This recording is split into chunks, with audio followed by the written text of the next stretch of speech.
Sponsor an orphan, and you'll help support a vulnerable child to have the education they've always dreamed of, so they can build a brighter future. You'll be feeding a hungry stomach and a hungry mind with knowledge that will last them a lifetime. That's the power of an education. Sponsor an orphan now with Islamic Relief. Assalamu alaikum wa rahmatullahi wa barakatuh, everybody. This is your brother Preacher Moss, the host of the SOS to Shout Out show on a very, very, very stormy, wet, flash flood Wednesday here in the Washington, D.C. area. Listen, I want to shout out to everybody with Us Up today. Had a tremendous production meeting, especially reuniting with my brother, my main man, all the way from Istanbul, Turkey, my main man, Mustafa Davis. You saw the early graphic, the early overlay. We do have tickets for the second show. The first show is completely sold out. We don't have any more tickets. It's probably SRO, standing room only. We do have tickets for the second show, but that's pretty much going to fill out. So if there's anybody in the Washington, D.C. area, or you know somebody in the D.C. area who may want to come to the show, I'm going to tell everybody what you got to do. You got to go to permissibleafter.com. And you're going to have to, I can't even find permissibleafter.com. How about that? Here we go, right here. You're going to have to go to permissibleafter.com to get the remaining tickets. And I'm telling you right now, people have been calling, but let's be honest, the 9 o'clock show is going to sell out too. That's the way I feel. The 6:30 show is gone. So the 9 o'clock show is going to sell out. So make sure you get there early. And for those who are coming, they do have parking right beside the facility, right there at Union Stage by the Hilton House, Hyatt Hilton area, Canopy Hilton area, right off of 7th Street. So they do have parking. Get there early because it's going to be quite a night. I'm very much looking forward to it. And a shout out to all the comedians that will be involved: Athea Yaqub, Moses the Comic, Yasmin Al-Hadi, Usman Habib, Azim Muhammad. We got quite a lineup for 2 shows, so I'm very much looking forward to us getting in there and having a wonderful, wonderful time. Okay, so let me take that off. And let's get to our topic just briefly. I don't want people to take this wrong.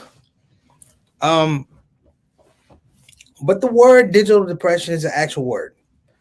This is an actual phrase that's been thrown around. You may have seen it in different iterations, which would be like teen suicides, increase in suicides among Black males, young Black adolescent males, isolation, things like that. But this whole idea of digital depression is something that's real. And I had to contrast it. I had to contrast it in context of what does it take away from? It takes away from real joy. You know, this ideology that we can make our lives better through technology, through social media, through apps and things like that is the furthest thing from the truth.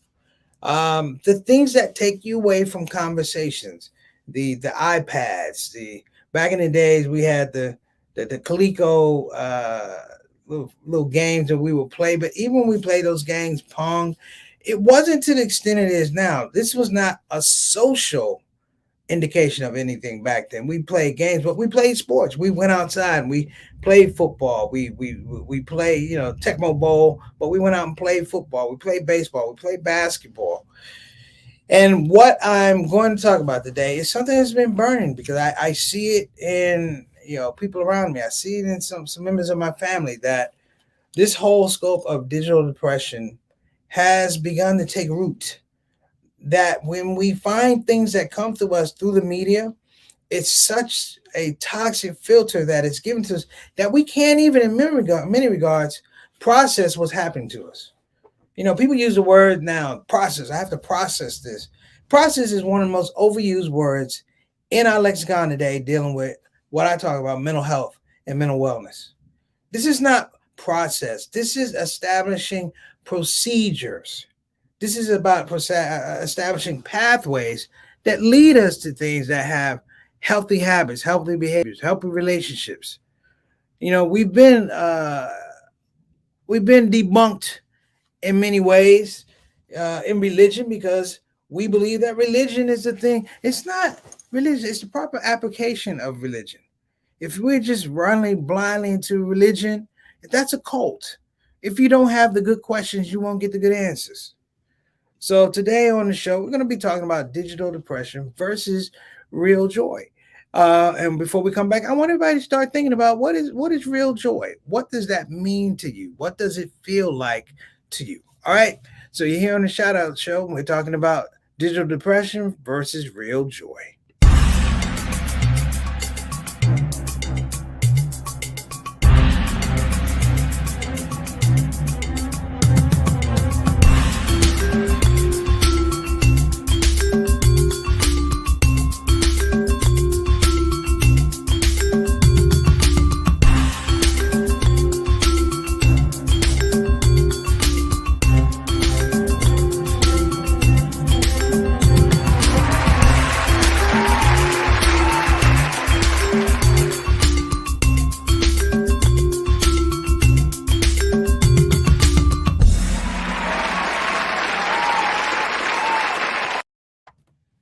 All right, we're back here on the spot talking about digital depression versus real joy. Let's talk about real joy in our comment section. Of course, we have the Shout Out Show, the Shout Out Show family, which brings me joy every day. Let's see who we got. I know who we got. Thank you and welcome back for your support. Sister Reed, say hello, family. Assalamu alaikum warahmatullahi wabarakatuh to you, Sister Reed. Hope that you're good. And make sure that you know that is, I'm wishing the peace, the mercy and the blessings of Allah, of God Allah, to you and your family. That's, I'm not cheating you. I'm giving you all three. Thank you so much for gracing us with your presence. Hear what I'm saying? Gracing us with your presence. That's a big pathway to real joy. Nice to see you on the show. Wa alaikum assalam rahmatullah barakatuh. My main man, Eric Carter. How are you doing, beloved? I hope that you are having a tremendous day or had a tremendous day. You know, these things are important for me, you know, to be able to connect with people, even though it's through a digital means. This is joy. This is literally what joy looks like. I enjoy doing the Shout Out Show. I enjoy seeing people that come on and we have this conversation. Without doubt or hesitation, I'm one of the most blessed people in this whole situation of live streaming podcasting, just because I have family that I can relate to, that I can talk to, and that's all a blessing. My main man from across the board, our Canadian envoy to the show, our beloved Altaf Rashid. What's going on, brother? Assalamu alaikum assalam rahmatullahi wa barakatuh. Mr. 6 o'clock, straight up, straight down, always tuning in. Of course, he's amongst the greats. He's in our Hall of Fame as one of our day ones, but we got so many day twos, day threes, just great people who drop notes of encouragement, inspiration. Some people send me pictures. I mean, I am happy that I am in this space and I get to be able to share it with you. All right. So good to see you, my brother. And my brother, wa alaikum assalam rahmatullah barakatuh. He says, it's just me today. Sister Sonia is holding down the grandma duties. Well, you make sure you give her a double salam from us. I don't know if it makes a difference, but give her a double salam for us, a kiss on each cheek, and tell her that we were thinking about her and may Allah bless her to have longevity and energy to deal with those babies, because I know grandchildren can be quite a lot. All right. So let me get to this topic. Digital depression is a term that really came about in 2010. So this is not a COVID related term. This is 2010. Studies began to show that there was a higher incident in suicidality of adolescents, teen girls, and we've had actual shows where we talked about the increasing suicide rate amongst young Black men. The thing that's recurring is the technology associated with digital depression has over and over and over and over evolved. It's gotten better. It's gotten streamlined. The culpability of having a phone and being able to do something with this phone, whether it's play a game, whether it's text, whether it's WhatsApp, whether it is doing your banking, whether it's transferring money, whether it's sending out a fax, this becomes the local This is the locale where you do most of your business. My business is on my phone. It used to be on my computer. It used to be on my computer, but it's now on my phone. I can literally do my banking on the phone. I was talking to my mother today. I was heading down to the production meeting with us for the show tomorrow. My mother goes, "Do you have any money?" And I laugh. I said, "Mom, I haven't carried money in my pocket forever. I can't remember when I went to the ATM, took out $100 and put it in my pocket and just have, because we don't use money anymore. We don't use money anymore. Think of what I'm saying. We don't physically put our eyes or hands on currency anymore. It is a swipe, it is a scan, it is all these other things that take us away from actual communication. Many of us remember back in the day when you had a credit card machine. The old credit card machine, when you got gas, they would take the card and put it over a template and then you would sign at the bottom for whatever the charge was. Now, as archaic and I want to say archaic and prehistoric as it sounds, it was funny because it still involved human engagement. That you had to give me the pen, you had to give me the bill to sign, and there was a process there, and it required patience, and it required that I be in your presence, your actual presence. When we're talking about digital depression, you were talking about the absence of presence. The whole idea of cyberbullying is that it can be done absent presence.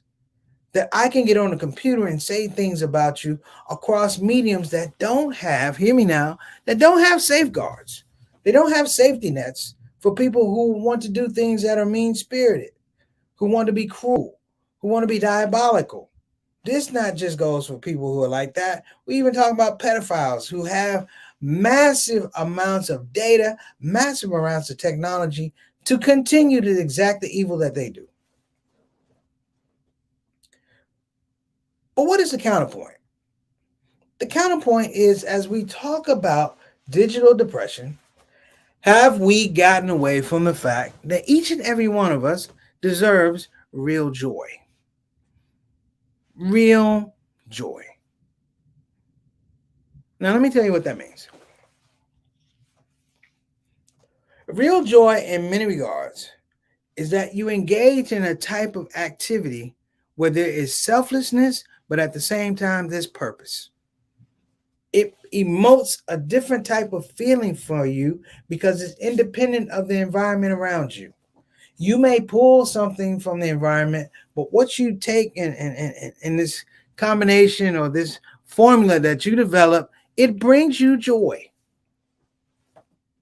And I would submit to everybody on the show today that around the world, not just the United States, but around the world, there has been a long, contrived conspiracy to snatch joy from people. When we talk about things like war, we're talking about proactive activity to snatch joy from people.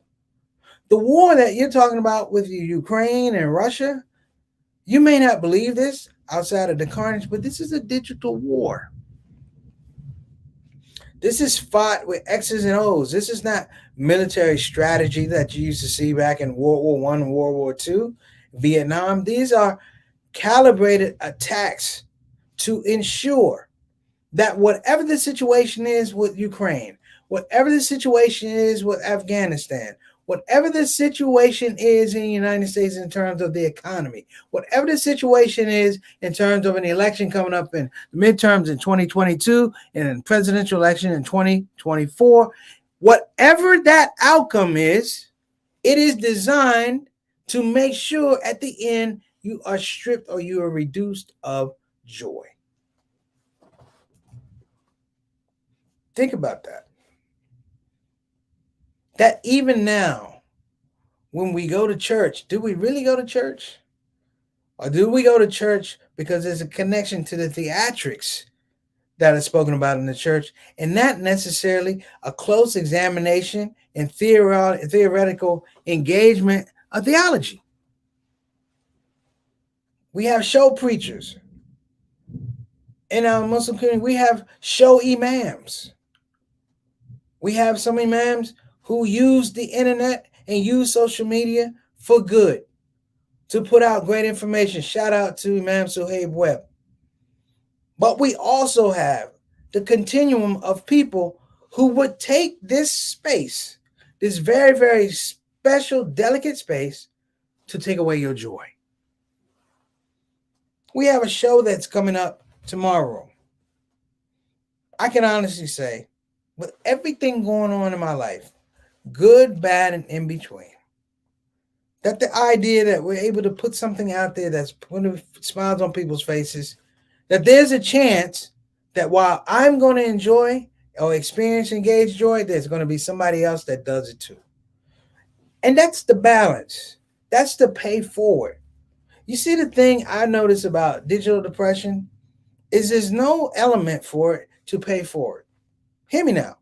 There's not an apparatus in digital depression that pays something for it, that takes something positive and I want to say diversifies it and sends it out.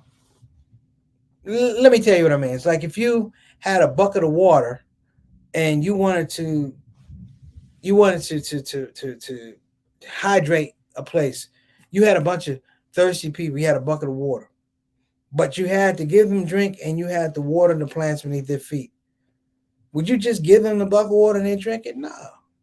You poke holes in the bottom of it, and as they drank what they didn't get, it would go into the soil. That's joy. It's irrepressible. It's irreplaceable. It cannot be duplicated because everybody has their own modality for joy. When we talk about digital depression, and we've talked about social media before, but it's a very slippery slope with digital depression because it starts with the fact that we don't understand nuance, that we miss certain things along the way, that when we play a game on his phone, this is taken away from other people. It takes away from time, our people time. It takes away from our spiritual time. It takes away from our cognitive surplus. We're giving it away without getting a meaningful return. And the scope of depression is the fact that when you engage in these things, these apps and computers and all these things, here's the one thing that you can't get back with digital depression. You can't get your time back. You cannot get your time back. If you flip it and start talking about the thing that is unique about real joy, is the time never goes. It is timeless. Hence the idea we say something is classic or timeless. It means that we can go to it in any space we are and feel that same exhilaration, feel that same rush of happiness, that same warm energy, positive energy, but you can't do it anyplace else. And we're not talking about being happy. We're not talking about being happy because happy is fleeting in my book. Joy is sustained. You will fight for your joy. You won't necessarily fight for your happy. And when we talk about, again, digital depression, and let me even go further with this, that there is a diabolical energy that's out there. There is a toxic template for how people are being taken down this particular rabbit hole.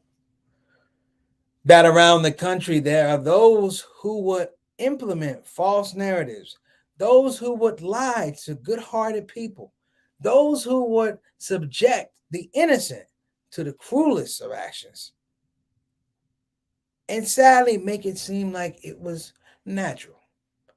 Make it seem like, and this was the one thing I'm going to talk about digital depression, is that one thing in the study I read, it didn't talk about the fact that with the apps and the phones and all this type of stuff, it doesn't really talk to the fact that we're groomed. That we're groomed not to leave our phones. We're groomed not to leave our computers. I went to Starbucks a couple days ago. Everybody had a computer in Starbucks.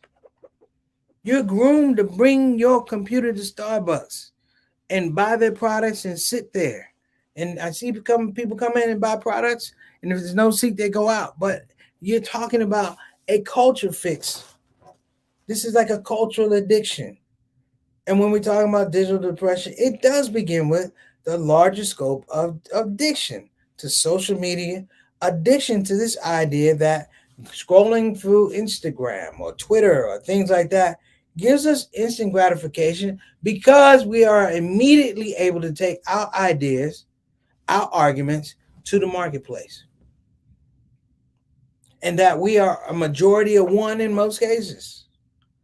That the things that you put into your feed or your Instagram, that's just your opinion. It doesn't intersect with other ideas. It's not put in a proving ground, if you will. And people settle for it. You settle for it. I settle for it. And we have to be very careful that our children will somehow fall into this whole scope of digital depression and seeing things and experiencing things that they're not mentally or morally or mature enough to handle. Think about that. I want to give a shout out to my brother JT.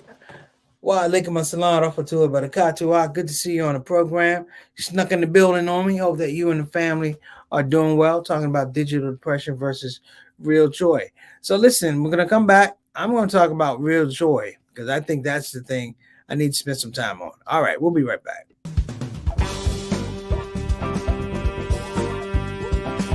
Hey, babies. Welcome to Radio WCUC, Convenient Urgent Care, home of the smart patient. This is DJ What It Do. You know what time it is. It's the top of the hour, and the request lines are open. You know what you want to hear? I know what you want to hear. Operators are waiting. I just gotta hear "Don't Get the COVID." Don't get the COVID. Put your mask back on. The Delta COVID, more contagious than before. Don't get the COVID. Go on and get the vaccine. You know that it can keep you safe, and your people living up in your space. Don't get the COVID. You need to wash your hands. The Delta COVID is more deadly than before. Don't get the COVID. Go on and get your vaccine. You know that it can keep you from dying. Don't leave your family all alone and crying. Don't get the COVID. We invite you to join our fight against COVID and against misinformation. It's time to listen to the doctors and trust the science. When I think of people dying that don't have to die, it makes me sad. Now's the time to be sober. Together we can make this thing over. Let's fight the COVID. Convenient urgent care, home of the smart patient. All right, shout out to Convenient Urgent Care. Also, other sponsors, BeFinancialIndependent.com, UsHub.tv, Islamic Relief USA, and of course, we cannot forget, we did, Bayan Islamic Graduate School. Just giving people a shout out.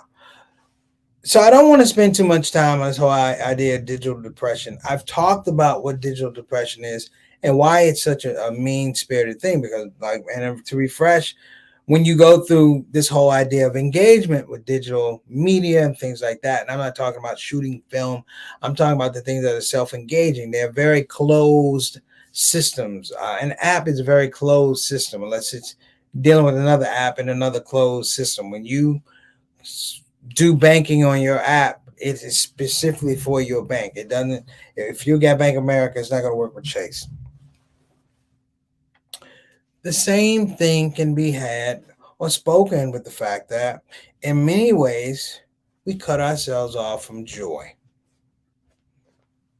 I'm not saying we do it on purpose or it's premeditated, but in many ways we cut ourselves off from joy.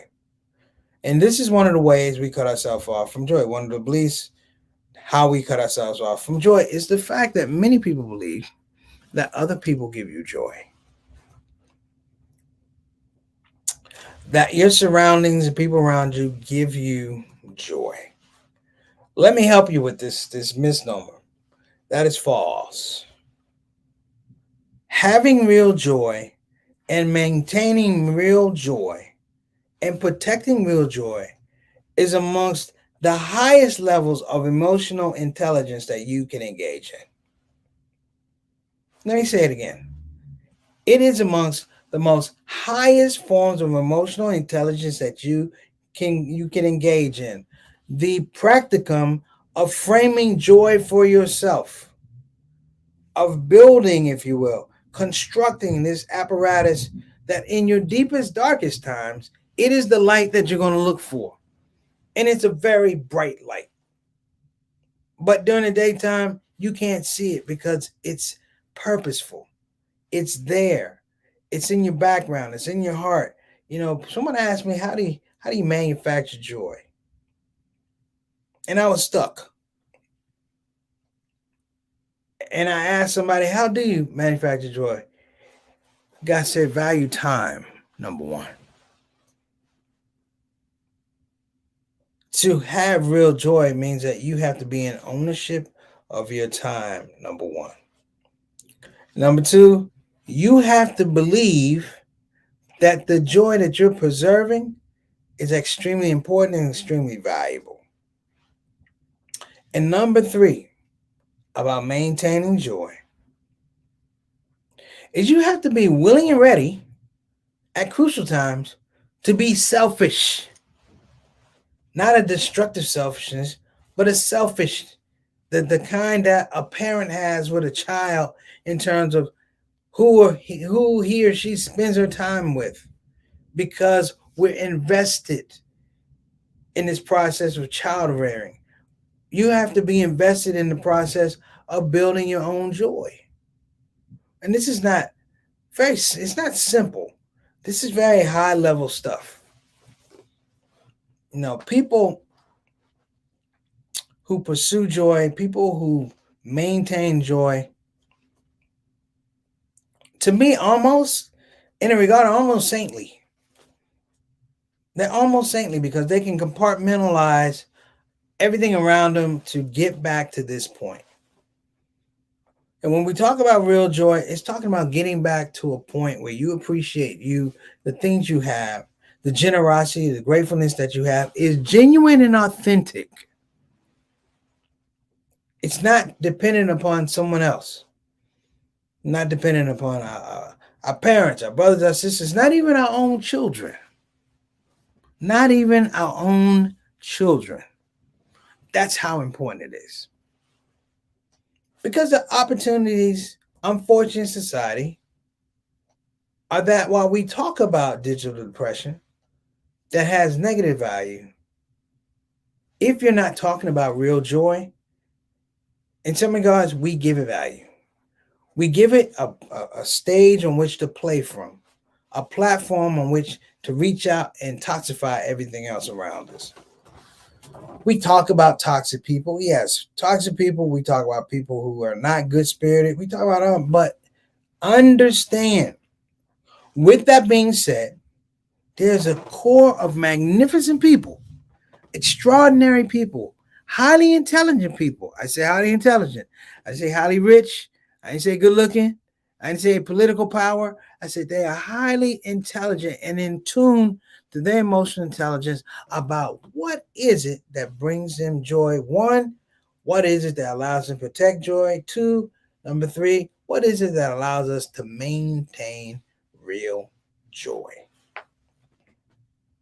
In my summation, as I talk about digital depression, my words are simple. One word: unplug. Get away from the things that require all your time and attention. The games, the long conversations, the iPhone and IG and Android and all of these products have been streamlined year after year to make sure that it's harder for you not to engage them. And so we have people literally walk around with the phone on their ear or on their chest. I'm like, man, this is crazy. I'll say this and I'm gonna leave. Mr. De Gregory was a mentor to me, a very wise man.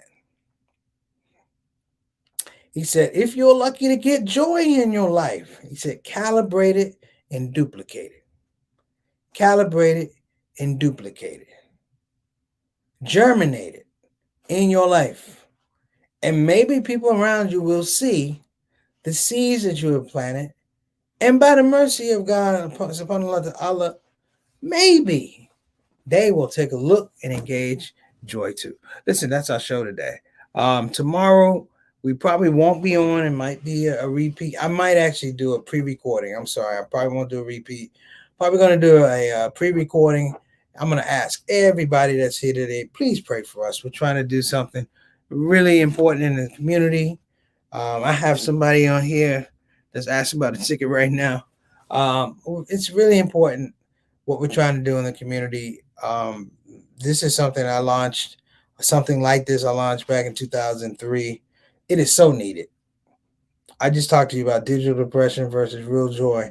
I'm in the real joy business. So pray for me, pray for my family, special prayers and du'as for my father. I hope everybody is having a great day, and I will see you soon. Assalamu alaikum wa rahmatullahi wa barakatuh.